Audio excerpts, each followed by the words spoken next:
আচ্ছা, আপনাদের মধ্যে কতজন আছেন যারা কোরআনের জন্য জীবন দিতে চান? হাত তুলে দেখি। মাশাআল্লাহ, খুব চমৎকার, খুব চমৎকার। একটু দাঁড়ান, তাকবীর পড়ে দেন। এবার বলেন যে কতজন আল কোরআন বিশুদ্ধ করে তেলাওয়াত করতে জানেন? হাত তুলে নিন। মাশাআল্লাহ।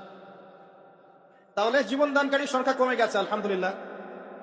এখন যারা হাত উঁচু করেছেন যে বিশুদ্ধ করে পড়তে জানেন, তাদের মধ্যে কতজন কোরআনের 10টা সূরার অর্থ জানেন? হাত তুলে দেন। হাতের সংখ্যা একটু কমেছে। 20টা সূরার অর্থ জানেন কারা কারা?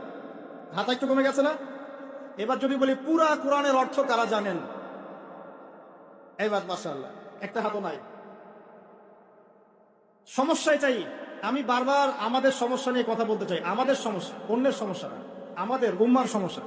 আমরা আল্লাহকে ভালোবাসি, রাসূলকে ভালোবাসি, কোরআনকে প্রচন্ড মহব্বত করি, শ্রদ্ধা করি, সম্মান করি, কোরআনের জন্য জীবন দিতে প্রস্তুত থাকি, তাই না?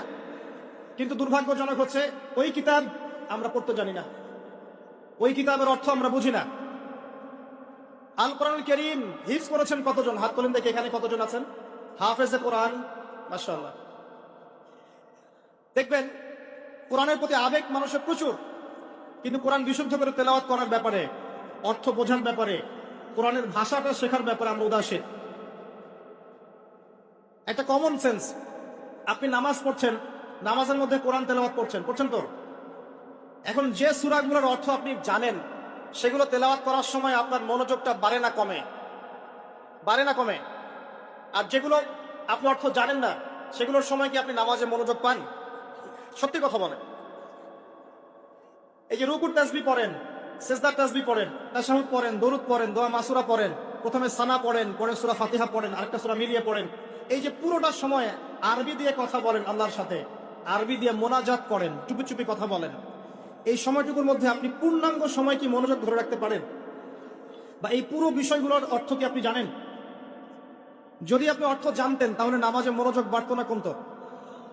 মনে করেন আপনার সন্তান অসুস্থ, আল্লাহ না করুক, আপনার সন্তান অসুস্থ, খুব অসুস্থ, আইসিইউতে আছে, রংপুর মেডিকেল আইসিইউতে আছে। এখন জীবন মৃত্যুর সন্ধিক্ষণে আপনার সন্তান লড়ছে। এখন আপনি বুঝতে পারছেন যে এই বিপদ থেকে বাঁচানোর জন্য আমার আল্লাহ ছাড়া কেউ নাই, আছে? এবার আপনি নামাজে দাঁড়ালেন, নামাজে দাঁড়িয়ে সুন্দর করে ওযু করে নামাজে দাঁড়ালেন, দাঁড়িয়ে 2 রাকাত নামাজ পড়ে হাতটা তুলে আল্লাহর কাছে দোয়া করছেন, আল্লাহ আমার সন্তান অসুস্থ, আল্লাহ আমার সন্তান তুমি দিয়েছো, তোমার নিয়ামত, আজকে সে অসুস্থ, তুমি ছাড়া কেউ নাই তাকে সেবা দান করার, কোনো ডাক্তারের ক্ষমতা নাই তাকে জীবন দেওয়ার, আল্লাহ তুমি তোমার রহমতের ওসিলায় আমার সন্তানের জীবনটা ভিক্ষা দাও। এই দোয়াটা যদি আপনি করেন, আপনার মনোযোগ বাড়বে না কমবে? এবং এটা আপনি পূর্ণাঙ্গ মনোযোগ দিয়ে